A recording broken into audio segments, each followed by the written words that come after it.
Hi, this is Chris. I'm joined by Brian and Jeremy, and welcome back. We're going to talk about some video games. So, what have you been playing, Jeremy? I have, if you look at my Steam account, you will see that I have officially transitioned from playing Sonic Adventure 2 to Fallout New Vegas. I am now 8 hours deep into New Vegas, and it's pretty fucking great. Yeah, well, okay. So, did you finish? I did not, no. Okay. The nausea became too intense. I pieced out. I got you. How you feeling about New Vegas though? So you've only played 4, correct? Yeah. I've played Fallout 4, and I know like a lot of people kind of shit on Fallout 4. Granted, I'm not super deep into New Vegas yet. I think I put like probably 60 hours into Fallout 4, so obviously played it pretty thoroughly. And I really liked 4 so far compared to New Vegas. I guess I'm not a huge RPG fan, so I liked just the combat was a little more interesting. And just obviously the graphical updates. I haven't started modding New Vegas or anything like that. But I'm enjoying it overall. I think it's a fun game. Yeah, I was gonna ask if it felt dated. It definitely feels dated. Absolutely feels dated. When did that come out? I think 2010. Yeah, I also think 2010. Okay. Because I think Fallout 3 was 07. New Vegas was 2010. And then Fallout 4 was 14. So No, it was 15. 15. It definitely comes off as dated. Combat is fucking terrible. But the story elements are definitely a lot more sophisticated. And the main quest feels a lot more necessary in Fallout New Vegas as compared to Fallout 4, where like I just fucking ditched my son and just fucking killed people. Yeah. How's the lack of a voice protagonist? I liked the voice protagonist. That didn't bother me. I've also played games that didn't have a voice protagonist. I've played Skyrim, obviously, a Bethesda game where there wasn't a voiced protagonist. And I do tend to play in first person too, so I guess the immersion thing isn't really what I'm there for. And I think that in some cases the voice protagonist did kind of drive the story. I also play generally as a female character, so I'm not necessarily looking to project my voice onto the character anyways. So I don't know. That doesn't really bother me. I know that bothered some people, especially more in the way that it maybe limited dialogue options.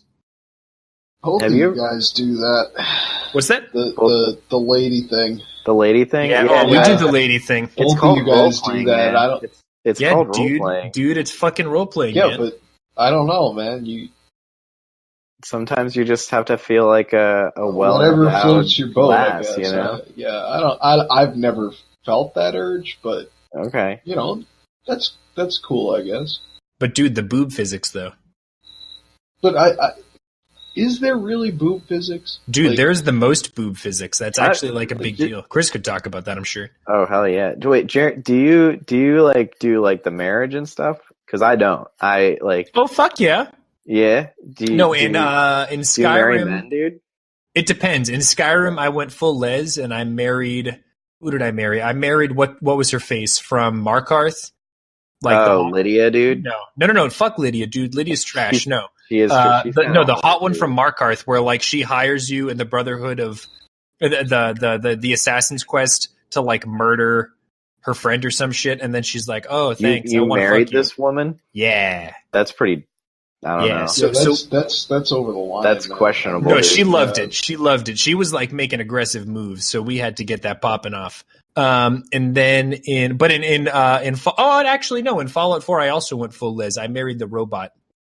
I married. How is Jerry. that? Yeah, I don't know if that's going. Yeah, I don't know that's not really. Well, I made her into a synth, so then she was like a human female android. So she was kind of like. This is getting kind of weird. She was just kind of. It's getting pretty anime, but she was just a sex toy. No. We had a deep connection. I didn't quest with other companions because I felt bad because she'd be like, "Why do you leave me at home?" Did you ever see the movie Lars Meets the Real Girl? I didn't. I know you like that movie. Yeah, well, it sounds like your experience in Fallout 4. It was probably similar to my experience in Fallout 4. Do you like it overall? I mean, so far, as I said, I'm only 8 hours in, which in Fallout, that's not that much. I'm only at like level 6. So still definitely developing. To me, it usually takes like in an RPG, it takes like that first 10 hours to really kind of get immersed. Yeah. I feel like Fallout's really hard. All Fallout games are a lot harder early on. Like they're very different earlier than they are later. Actually, that is one thing. I found Fallout 4 to be extremely difficult early on. Maybe it's because I was new to the franchise, but like I was constantly didn't have fucking ammo, guns, anything like that. Whereas in New Vegas, ostensibly, so in 4, your weapons don't deteriorate. You don't have to like repair weapons. Yeah, I hate that. Yeah, I hate that you have to repair them in New Vegas, but it's actually not been a problem at all. And I think those are just some of the RPG elements that maybe like classic fans of the franchise miss that I frankly just don't really care about because I didn't grow up with that. And I think with Bethesda games, you're kind of like the first one you play in that franchise is going to be your favorite. Like my first Elder Scrolls was Oblivion, and that's my favorite. My first Fallout was 3, and that's my favorite. And sure. I think it's similar to you, where like you're probably going to be a little biased to Fallout 4. Oh yeah, totally. Though I will say like I was planning on not playing Oblivion because I assumed it was just going to be like kind of shit tier after, not because the game was bad, just because it would seem so dated that it would be not super playable. But you told me that it basically runs like in the same engine as New Vegas. So that actually makes me think, no, I could definitely play Oblivion. And yeah, it's dated, but like it's definitely playable too, especially as compared to Sonic Adventure Battle 2, Battle for More Sonic Adventures. Have you ever played a Bethesda game, Brian? No. You don't want to like les out in a fantasy sci-fi? No, although like Fallout seems like it would kind of be up my alley. Like I think humor in it and that kind of stuff, and the sci-fi. You get to do a lot of very like terrible things. You could play it like isn't there GTA, one of them? Isn't there one of them you can get like addicted to drugs? And that's like a big part of the game. Like there's a strong incentive to do them. Yeah, so like. I'm not necessarily into marrying robots, but... No, you're like constantly addicted to drugs if you're like playing. Like you take chems and they like alter you and give you power-ups, but then you become addicted to them and then they give you like, crippling depression. Yeah, crippling depression, that's right. Then you can't leave your fucking shack. You have to make a shack and you can't leave. The robot wife comes in and she tells you to go out, but you don't. You stay. Yeah. And then your Fallout character gets a gaming PC. And then they start playing Fallout. And it gets real meta real fast. Oh yeah, dude. You're drinking in real life. You're drinking in Fallout. You're drinking in your Fallout characters. Fallout. It's great. No, it is fun though. Yeah, man. And they do have a karma system, Brian. And in 3, I don't give a shit about. Well, no. The karma system sucks. I hate the karma system. Okay, well, you can like it. In 3, I'm pretty sure this is the same in New Vegas. Like pretty much everyone, like main plot characters are game to have their heads blown off. Well, I mean, like GTA. I think you'd like that, dude. Yeah, you can kill anyone. I like that. Yeah, you enjoy a nice. Whatever happens. Yeah, someone gets shot. Someone gets shot. Sometimes you go to the saloon in New Vegas. You get into a drunken outrage and. Things happen. I.e. a drunken outrage. Drunken outrage. What have you been playing, Brian? Well, I've been actually playing a little bit of Simulink. If you're not familiar with Simulink, it's kind of like a high-level MATLAB GUI. Damn. I didn't understand a word of that sentence. Is that a game? Or is that like... It's most certainly not a game.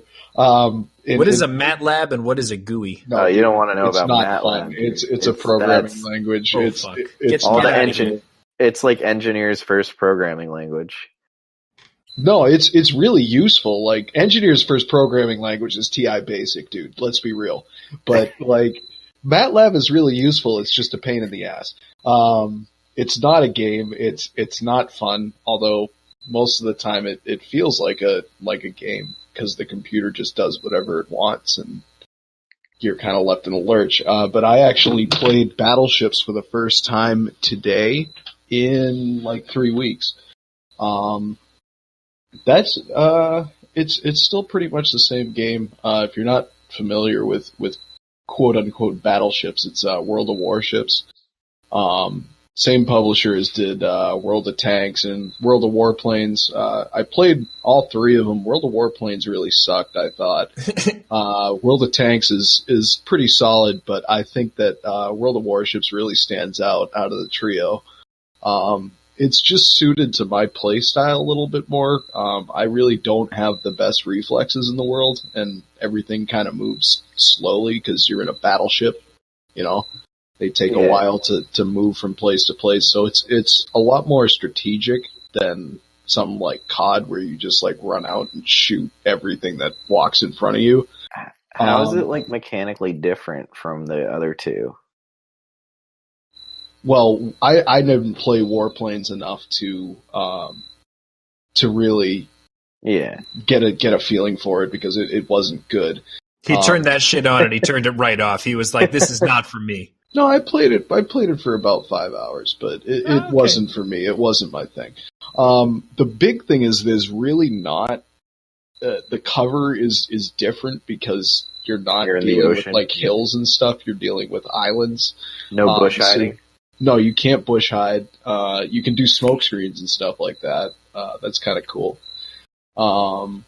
So it's more about, especially with stuff like battleships, it's about angling your armor properly against the enemy, which is similar to World of Tanks, but it's a lot more important because you don't have that aspect of cover. You have batteries of guns instead of single guns, so you can shoot. Yeah. You can shoot like a couple of them at a time. You can shoot them all at once, depending on like how fast. And you're shooting over a long distance at a moving target, so you almost always have to lead. I was going to ask if you can lead and stuff like that. Yeah. Is there like bullet drop too, or you shell have drop? to lead? Yeah, there's shell drop over range. So like in certain situations, you can shoot over cover and hit someone on the other side if they're far enough away. That's and you pretty can hit tight. that high angle and drop the shells down on them. It's a really fun game. They have, you could do torpedoes. They have destroyers that are mainly torpedo boats, and you just shoot torpedoes at ships and then run away as fast as you can. They're actually introducing the first Russian battleship into the game. Hey, здравствуйте. I don't know how to pronounce it in Russian, but it's it's October Revolution, which was like a World War II era battleship. That's going to be a free event throughout the month of October. So I think I'll probably be playing a fair bit more battleships this month, because I really want that ship. It looks super cool. Yeah. It's got a lot of guns. It's a tier 5 battleship, which, you know, I think is it's not so high that your repair costs get like to the point where it's not fun. There's a lot of variety. So I'm looking forward to that. Hopefully I can complete all the missions and get it. Didn't do so well today, but yeah, you mentioned the like repair costs and stuff. How's the like free to play nature of it? in terms of being a free-to-play, it's better, way better in my opinion than World of Tanks. World of Tanks, they've really been milking the premium aspect of it. There's a lot of newer tanks that have been introduced that are kind of pay to win. Warships hasn't been around so long, so that it doesn't have as big of a player base, so that doesn't really factor into it as much. There aren't as many premium ships. The money grubbing hasn't crept in so much. Right. And they're different groups within the same company, so it's not the same people working on both games necessarily. I got the name of the Russian ship. It's Oktyabrskaya Revolutsiya. Oh yeah, dude, they had the promo, they had it all red and yellow with CCCP on the side. I want that. If that was an in-game camo, I might pay like $2 to get that applied permanently. Wait, Jeremy, say it again. It's Oktyabrskaya Revolutsiya. Should that be the name of the podcast? Fuck yeah, dude. Oktyabrskaya Revolutsiya. Can we all learn to pronounce that? Joe McCarthy will be knocking down our door. Dude, I did it's not important. It could be a Russian. I know a couple of Russian swear words we could have it be. I don't know. That's the only one I know. I feel like our main sub base is Russian right now. We got to be. Well, I just said fuck twice in Russian, but I said fuck a bunch of times in English. So no, That's we could true. be Yabat. I think Yabat is probably already a program somewhere. Probably. Apparently, that's big in Dashcam vids. Have you seen that, Brian? What was it? Yabat? Yabat. Yeah, that comes up a lot. That's fuck. Apparently, like people will be like smashing into each other, getting fucking their heads cracked in with like baseball bats, and people. Yeah, the guy goes, Yabat. Oh fuck. So, Chris, what have you been playing? So I woke up on a Friday, got in line at like 6 a.m. and I got a SNES Classic, and I've been having a good time with it. I know SNES. SNES. I've been having a good time. SNES just a Chris thing, or is that like a thing? No, that's a thing. I think it's kind of a thing. It's more of like a British thing, apparently. But the SNES, well, because they do that. Like they make their acronyms into like words and stuff. It's stupid. Well, just like the accent. It's I'm sorry. I think it's amazing. Anyway, so I got a hold of it, and I turned on Super Metroid to try it out, and 4 hours later I was like, oh, I guess I'm gonna just play through Super Metroid.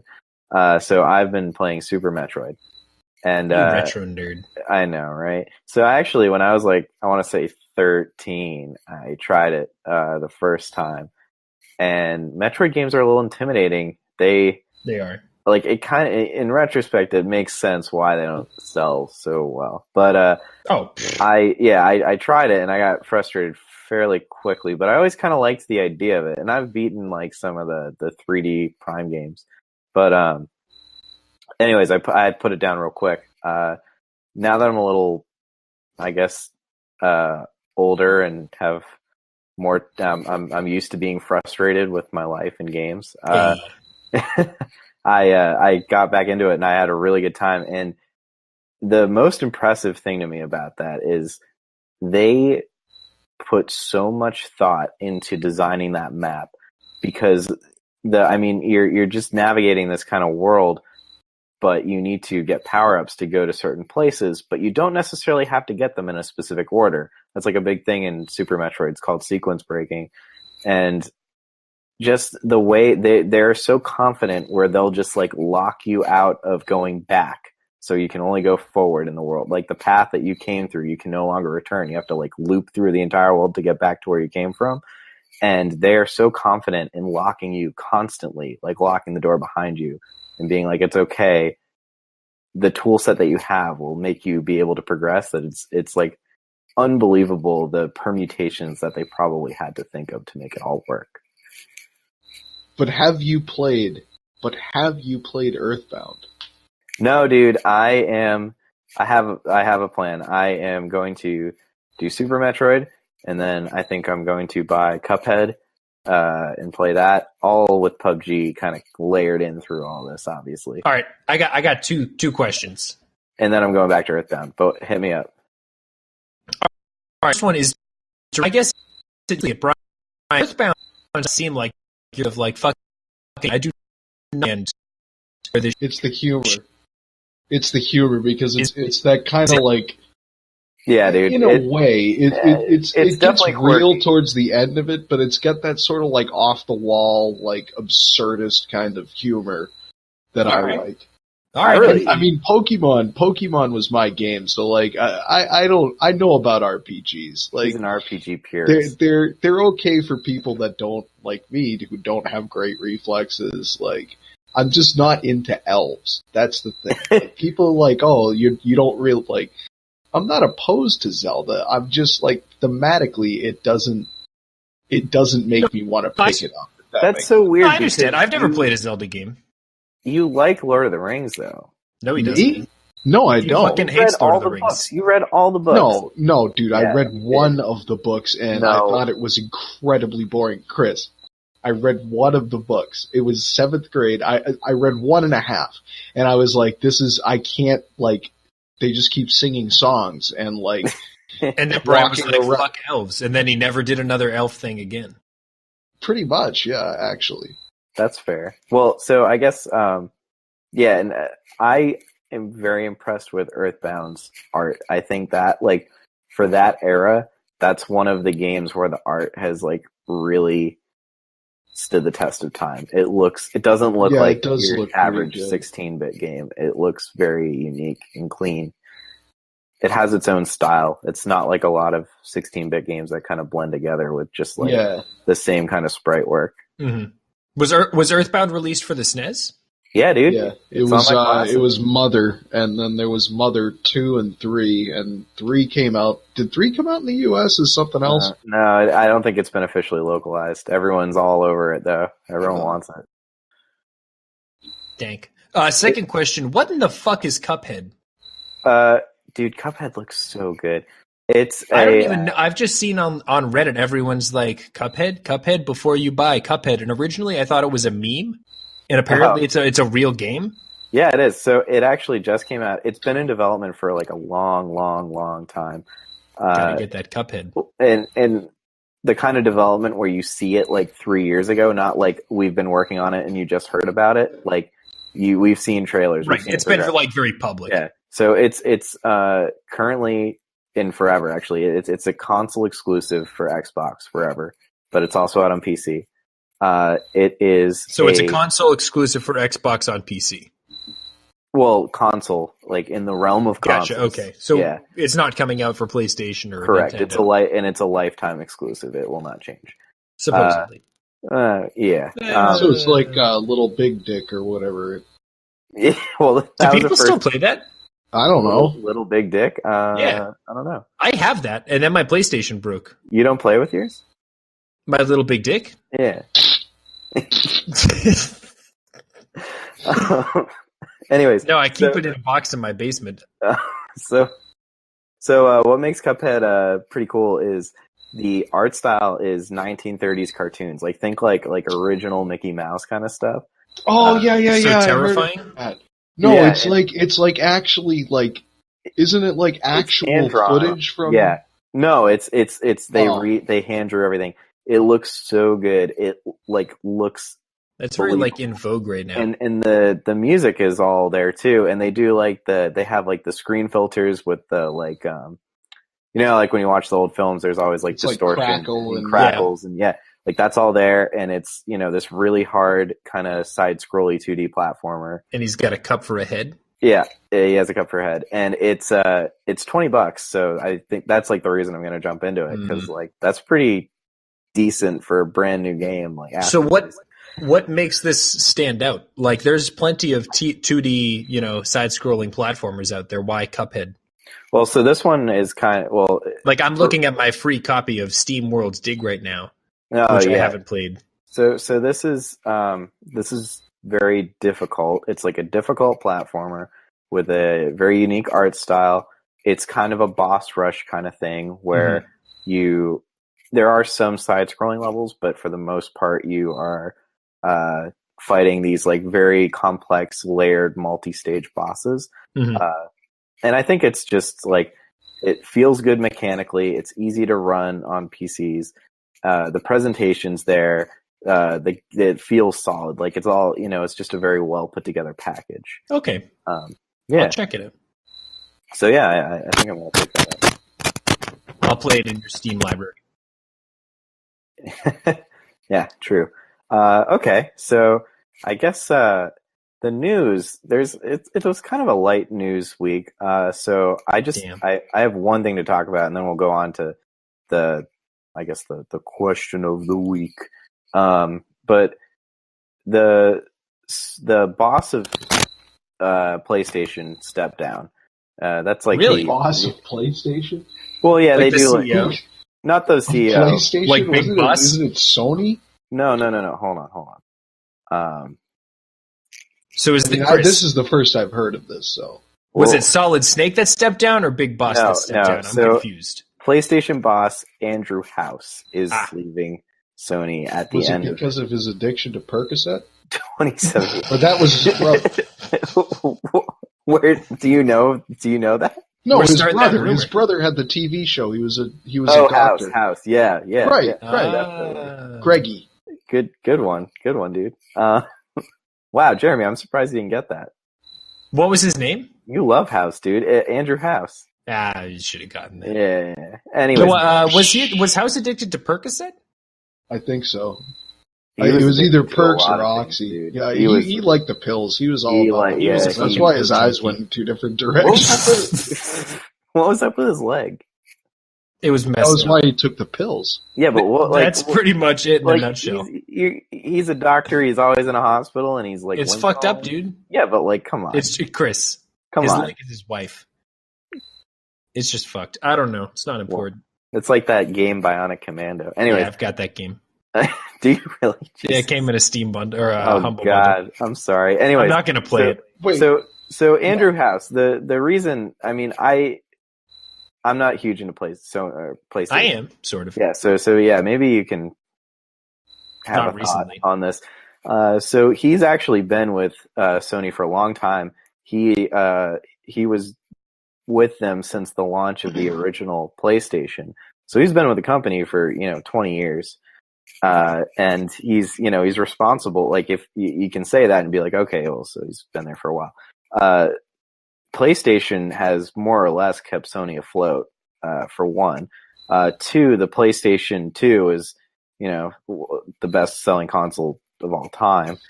And three, he has 4 consoles under his belt. I'm not sure what his involvement with the portables are, but potentially 6 consoles under his belt, as well as the PlayStation VR, which is fairly significant. And then he's still going to be with Sony, but a lot of people are kind of speculating that this might be a sign that the PlayStation 5 development is kind of ramping up, because that's kind of like when big bosses like this kind of step out and let someone step in, it's during like a transition period. I'm not sure. I don't know. Any thoughts on that? well, Not from an industry standpoint. Yeah. I think that, I don't have any industry thoughts either, but just as kind of like a casual observer, I don't know. I think it might be a good plan, even though you pointed out the guy's got 4 consoles under his belt in 20 years, but who's got the online market tied up? And where is the gaming crowd going now? It's For online consoles, gaming pretty much, and it's Microsoft. No, dude, no. The Xbox is a fucking disaster. That's Not even debatable. That's no, but oh man. who's got more usage? PlayStation. Has the PlayStation Network has more Than usage Xbox? than Xbox? No How many fucking people- comparison. How many other people do you know that have a PlayStation 3? Dude, that's anecdotal PS3, evidence. dude? You're the only person I know that has a PlayStation 3. Every time you That's see because it was $800. Well, when it that was the 360 was a very different story from the PS4. And even so, like, I never knew this. Xbox has never turned a profit for Microsoft. And yeah, sales of the Xbox One were so poor that Xbox stopped releasing its sales figures. yeah, they did. But PS4 has lapped Xbox One at least once. It's maybe pretty twice. pretty well estimated that the sales PS4 is outselling 2-1 at least. Sony is on top of the world, so there's no concern there. Like, I don't think they should be taking a really different direction, which makes me think that either he wanted to like, what do you have like a statement or why they said he was stepping away, or No, I mean he did they chose not to. really say? Yeah, So I maybe think, that makes I me think- think either he genuinely did want to step away. Obviously, 2.5 decades of working pretty aggressively on these consoles is a huge commitment. Maybe he just wanted to step away and do something else with Sony. Or maybe it is they're kind of grooming someone else to take up leadership of the company, or they've been grooming someone else. And maybe this is a transition period where they're trying to do something different. But I guess I'm glad he's staying there. Just given the way that Sony's dominated the fuck out of the console market for the past, again, like essentially decade, because ever since whatever the last generation was, the PS3, the Wii U, and the Xbox 360, like Sony's been just fucking on top of the world pretty much. yeah, Sales no, weren't as bad for the 360, but They were Yeah. still ahead in that sales rate. Well, they Yeah, kind of I played. wouldn't- PS3 played catch up in that. I mean, They Brian, had a that's like really saying like rough GameCube sold great because you, me, and Chris all have GameCube. Apparently, GameCube was a fucking sales disaster. Yeah, I never I was. recognized that. Everybody I know had a GameCube. It did not. Yeah, but it was a Every sales single disaster person overall. I know had a GameCube. Like, People bought PS2s because it was a DVD player. I guess I just hang out with the wrong people. That's what the No, the problem GameCube is. was a great system. It just didn't, meet with the whole mass market. I think Sony was. Sony had the PS3 had the Bluetooth. We don't have to get like super into it. They've had great leadership so far, at least on the PlayStation Well, front. and they make good stuff. They do make good stuff. Sony, like pretty much across the board, they're a fairly solid product. Oh yeah, no question. It is nuts to think that this whole thing, the PlayStation brand, which it definitely didn't help Nintendo that it existed, was originally a Super Nintendo add-on. PlayStation I thought it was debatably buried Nintendo, dude. I thought it was the X or the 64DD. No, it was the Nintendo PlayStation. There's a working prototype that exists. It's Right, but didn't that grow out of the disk drive for the 64? The disc drive. No, this was a Super Nintendo add-on. The disc drive came out in Japan, and it didn't quite. It was a total disaster. It flopped. But the technology was developed with Nintendo, in conjunction with Nintendo, and the CDI, didn't they work with Philips too? Yeah. Well, so that's when this whole thing happened. Sony and Nintendo were making this Sony PlayStation, and kind of at the last minute, Nintendo had a bright idea. They announced a partnership. They had a stroke of inspiration, and that is what caused the Sony to take what they'd learned and developed and make a console out of it. Yeah, push themselves in. They said, I guess you don't want our stuff. We're going to use our stuff to wreck you guys. But and then Sony, they're console killers, and they basically wasted the fuck out of Sega, and then they kind of took out Nintendo, at least in the main. Like, Nintendo no longer competes with Sony; they're just strictly in different markets. Yeah. The Switch is a little different, but the Switch is also a handheld. Yeah. Yeah, no, well, and I guess on the flip side, when you compare portable Sony to portable Nintendo that's crushes Sony. When you were bringing up you have two portable consoles under his belt, I was like, yeah, he probably doesn't like to think about that. He doesn't like to talk those about are it. shit tier fucking portables. It is impressive though to think that they kind of toppled a decades long industry king with no intellectual properties at the beginning. And nothing. When they entered the scene in the late '90s, it was Sega and Nintendo. They fucking popped Sega. They beat Sega so bad, Sega had to stop making consoles. Period. They fucking embarrassed Sega, and then they put out the PlayStation 2, and I guess the Wii was still after that, but it's not important. Yeah. Well, anyways, dude, great news. Yeah, great news. He stepped down. That's really the biggest thing. But the kind of question that I have, it's kind of a two-part question. I think this can be explored from a bunch of different angles, and I think it needs to be explained from a bunch of different angles. So this also kind of blends into news, which is why I'm going to give it a little extra time.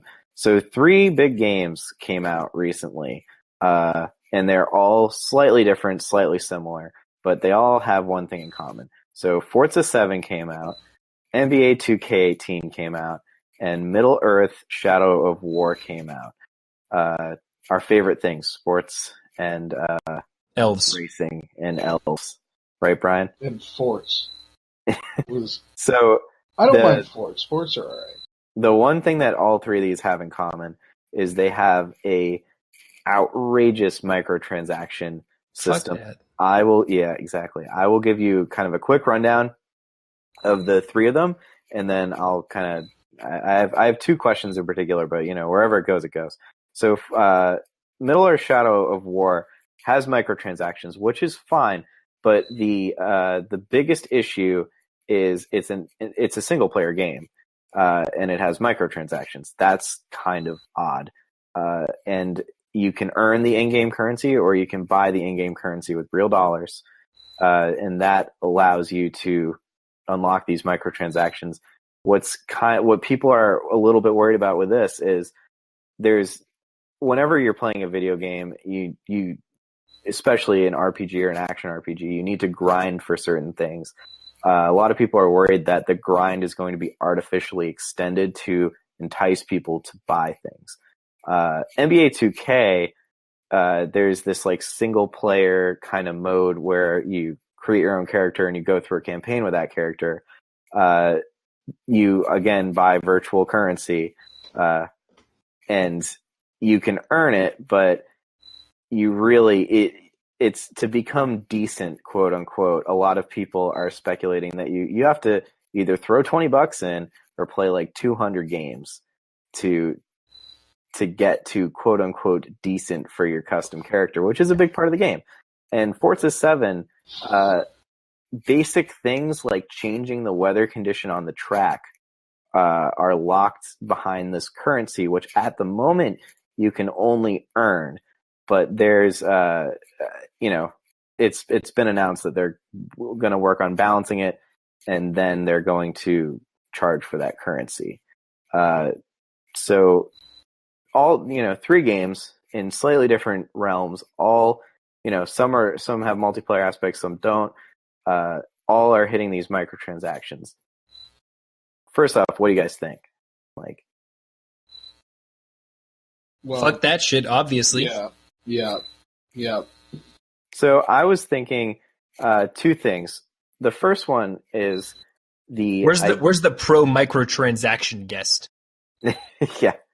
The first thing I was thinking is from just like a pure litigation standpoint with some of these loot boxes, is that taking advantage of people psychologically? Like, is that almost like a form of gambling? Should that be regulated in any way? Where you just elaborate, because I think that might have been interesting. So a lot of the way these games work, not necessarily any one of these 3, but a lot of games, you buy this virtual currency, you use that virtual currency to buy a loot box, like PUBG back when you could actually... Oh, yeah. Battleships does that. Yeah, you buy the currency, you buy the loot box, and then you're not guaranteed to get anything. You're not guaranteed to get anything. You're guaranteed to get something within a certain percentile, and there's right, but you're not guaranteed to get exactly. So from that perspective, it's kind of similar to a casino where you walk in, you convert your cash into chips, which is, it's a virtual currency, not virtual, but it's a different currency where you disassociate the actual cash value. You go then sit down at a table, or you log onto your game, and you spend this currency on essentially a chance to get something. And in the back of your mind, you know that these legendary or rare, whatever items aren't going to happen. Like, that you're not going to get that $400 PUBG skirt, but to some people, you keep going. And in the microtransaction industry, the mobile game industry, the casino industry, they call these people whales, where it's a very small percentage of people who have like a similar kind of gambling issue will provide the majority of the revenue for these games via the microtransaction system. Well, a couple of thoughts, I guess. I don't know that it's really a 1-to-1 with a casino, because, in some cases, if you're getting stuff that you sell on Steam, you can make money off of that. But in a lot of cases, you're not anything of monetary value back. You go to a casino, you're getting, when you're winning, you're getting some exchange for. So I hate microtransactions. I think that it's worse. That's what I'm getting at. Because you're putting in real money to get something that you should have gotten to begin with. Would you be opposed to them if you dropped the virtual currency and you didn't make them a loot box? Like, you had the items and you said, this item is $2.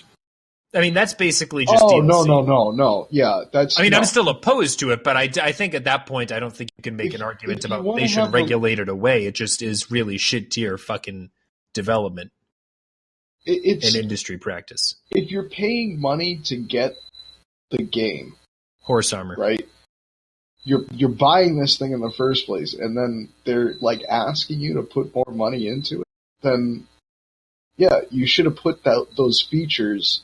You should have thought about that and put those features. Like, I mean, they do think about it though. The whole point, a lot of times, they design the games around it. I mean, thought about the point it is to extort more money from you. Yeah, I know, but thought about it in not necessarily that sense. I don't know. Not in a monetary sense, but in a maybe we shouldn't. As in, like, this is sense. if you're paying $50 to get, because Forza isn't cheap. Right. It's $60. That's $60, and then they expect you to pay more money, or they could be. Yeah. They're gearing up for that. So I don't know. I actually think, to me, Forza if I'm your customer and I'm the one that's fundamentally making you money, and you're going to turn around and basically say "fuck you" to me, give me some more money, and then, hey, guess what? We're going to turn around and it's going to be a randomized thing anyway. It just makes me less likely to buy your game. Well, I think that's why a lot of gamers say that we have to kind of exercise, vote with your wallet. Yeah, vote with your wallet, and don't buy games that have really aggressive, either really obnoxious small pieces of paid DLC like that, or microtransactions or things like that, to try and drive the industry away from it. Because ultimately, what's going to happen is if they go down that road and they continue to do it irregardless of consumer preferences, it's just going to lead to more people pirating shit. Well, the microtransactions will still persist, but neither of you think that it should be regulated in any way. Well, so I think that to me, you don't think the drop rate should be to be exposed. No, I think you should make because I think that there could be a case for that. No, it's fundamentally not the same thing, because gambling is you're getting back money for money. A game is a game. If you want to spend $50 on virtual scratch tickets, and you can get cell phone apps that all you do is you scratch virtual scratch tickets to win more virtual scratch tickets. And then you can put real money into it. There isn't any payout, so you can't regulate it. The regulation's going to come from, like you were saying, the market. People, if the whole game is about microtransactions, you spend $40 on the game, and then they're asking you for $2 worth of microtransactions. People aren't going to want to play that. And it can be done right. There is a way to do the freemium or the microtransaction stuff without making it so obtrusive that the game sucks if you don't put more money into it. And I'm sure we could come up with an example of a game that's done it right. I can't think of one offhand. But well, no, battleships and tanks actually do it pretty well. I was saying that they do the freemium. The tanks it's gotten a little bit out of control lately, but generally you get a little bit of a buff if you spend the extra money, but it's more not game breaking. It's more in soft stats. You don't get it trains your crew faster or something like that. It's not like a pay to win. So I think games like Overwatch, they're strictly cosmetic, and you can do fairly well to get your hands on a few things before you're really asked to pay. But it is still that kind of thing where they, early on, it's like drug deal. First hit's free, and then it's off to the races. Yeah, but I mean, it's not. I think that's not necessarily a one. It's just. I think when a lot of these games are geared at kids, that's when it kind of becomes a bigger issue. But anyway, so I'm just gonna. Here is a stat though. Call of Duty microtransactions alone. Now you can estimate how much the games actually made on their own, but Call of Duty microtransactions actually account for $3.6 billion in sale. Call of Duty is a cash machine, and it's been a cash machine since about 2010. I mean, I'm not disagreeing with you, but that's the kind of money. But they're good at it. I guess what I'm trying to say is this probably is not going away anytime soon. Not at least in certain contexts. Like, I think there are certain games that people expect it with. Like, I think the Call of Duty crowd, to an extent, wants to pay those microtransactions. They want the content that they're unlocking. Also, like, I think to me, and the NBA game, like, it's professional sports. It's like very much about branding. So, like, if it's like, and I don't know whether they're purely cosmetic or whether they're, what the exact microtransactions are, but it's like, yeah, if you want to get like so-and-so's jersey, if you want to play in so like this, fucking like arena or whatever, like people, they want that to a certain extent. More so like I don't a DLC than a so a haircut costs about $2.50. Sure. 2K. But you could just not get the fucking haircut. You could be right, like, my fucking digital ass fucking avatar also is fine with his fake stupid ass digital. I don't get haircuts in Fallout when they aren't microtransactions because they're stupid. So I didn't have to get a haircut. You guys keep coming back to this. It's important, dude.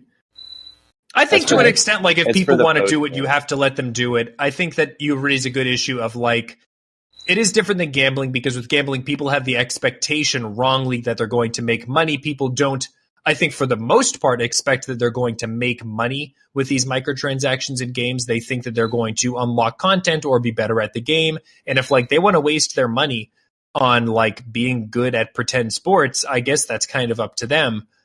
But I do think it's like, it's a very unfortunate trend overall. And I do think that you're right. Like, it's probably not going away. I don't think that like consumer preferences will steer the industry away from it. I think that they're going to continue moving in this direction, and it's going to lead to, I'm not sure what, but consumers aren't going to put up with it in one way or another. I don't know what it's going to be.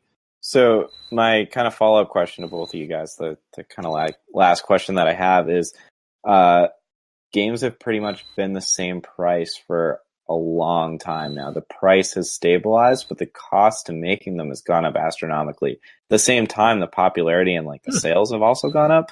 But would you be in a world where you could totally remove microtransactions, like get rid of them, get the game without them, like a Shadow of War without the microtransactions, without any of that, or NBA 2K where you can get haircuts to your heart's content?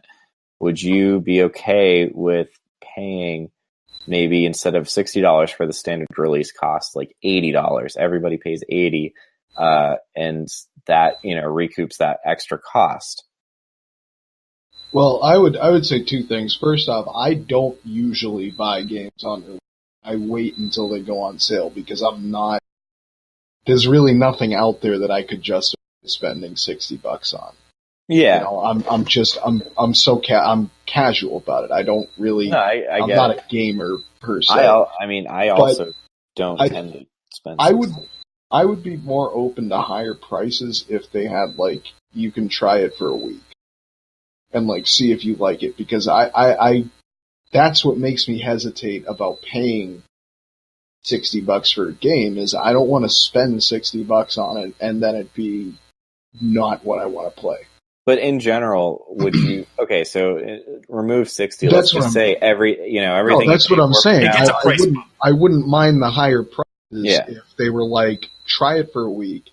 If you don't like it, don't buy it. If you do like it, this is how much. Or not necessarily a week, but give someone a trial period to play it. Well, they're getting better at that. They are getting decent at that. I see a lot of free weekends and stuff, which I appreciate because I agree. That's how I got onto StarCraft. Except if you can convince someone that something's worth $80, then you're going to get the sale right there. And how better to convince them than let them play the game? Yeah, you know. But in terms of microtransactions, does that? No, if they were like, we're gonna get rid of the microtransactions. We're going to charge more, but we'll let you try it. I would be okay with that. If they were like, we're going to get rid of the microtransactions, we'll charge more, I guess it would depend on the game for me. Yeah, and I mean, here's something to think about. Like, even back when a lot of the bigger Super Nintendo carts, for example, were coming out, like that needed extra chips, extra storage, whatever. They could go over $100 and that's in the 90s. That's nuts.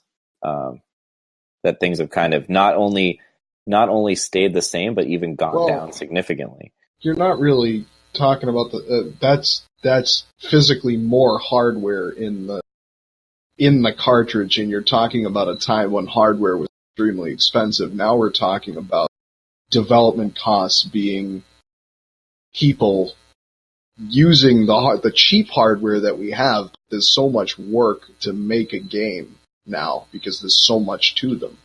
Yeah. It's kind of flipped from hardware to software, the costs. Yeah. So I agree. What do you think? Yeah. So I mean, to me, it depends on the microtransaction, right? So like if you're talking haircuts, then I would say I'd rather have the microtransactions and let the knuckleheads who want to buy haircuts for their NBA players finance my $60 game, because I'm never going to pay them because I don't care. I'd rather enjoy the game and not pay $2 for a digital haircut. If you're talking like game-breaking microtransactions, like, pay $1 to play the next level, blah, blah, blah. Like, no, fuck that. Like, I don't want that. And then I guess I would rather have them just pay the real or charge the real price. And in many cases, I just wouldn't buy it unless it's something I really, really wanted. So yeah, I guess that's my position overall. I guess if microtransactions if they're aesthetic, if they don't interfere too aggressively with the core gameplay, particularly for like single player, then I'm not super against it as opposed to a price increase. I very much agree with Brian. I think that a good trend for the industry to jump on, and that I have seen them start to do, which is really good, is free weekends, free weeks. I really like the way that StarCraft let you, like back when you had bought StarCraft and I hadn't purchased it yet, Chris, and I was playing on your account essentially. Like we did that for like a year, and like, yeah, I mooched off of you for all that time, but in the end, they got a buy out of me where I paid the full price for their game when I never would have played or bought the game before if I hadn't had that experience of actually playing. So that's kind of like some roundabout thoughts on the issue. Same kind of goes for DLC, like actual DLC, like real DLC. The DLC that I would say you see in Fallout or Skyrim or some of these other RPGs where it is actual added content. I'm super in favor of that, and if that helps them recoup some of the cost of the development, that's great. If it's fake DLC where they've just removed things from the game and are making you pay twice for it, again, I would say the problem is that it's dishonest, and so I would be against that as well overall.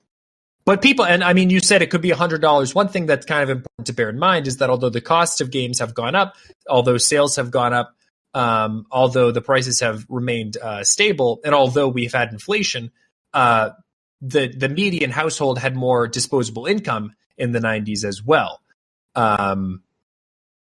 So just in terms of inflated dollars, real purchasing power. So people also don't have as much money these days on average to spend on games. So it's kind of a just poor economic situation overall for the industry in that sense. And maybe letting people who have the extra money buy microtransactions isn't the worst way to go if they're not game breaking. Well, then I think. Oh, go ahead. Yeah. No, I'm all set. All right. Yo, he's all set. The boy's he's all set. Man. He's all set. Fair enough. All right. Yeah. No, I'm glad we talked about that. That was a good question. Thanks, man. Brian, do you have anything to say to the listeners? Yeah. Where's that vuvuzela at? Oh, dude, that's long gone. I'm so sad about that. That's I can't get into that right now. We got to get the soundboard. We're gonna need you guys to obliterate that like button. Actually, we're really trying to go for likes this week. So we've updated it. We've upgraded it rather from crushing that like button to obliterating that like button. And, we'll take subscribes though, right? Yeah, we love subscribes, and make sure you click that bell. Make sure you click that bell so you're updated with all the latest groundbreaking and innovative content that we're going to be coming up on this on this channel here. Also, go ahead and make sure you comment on this video, especially if it's even if it's just like 1 or 2 letters. We'd really appreciate it to let us know that you guys are out there and you're listening. Yeah. All right. Anything from you, Jay? Not, dude.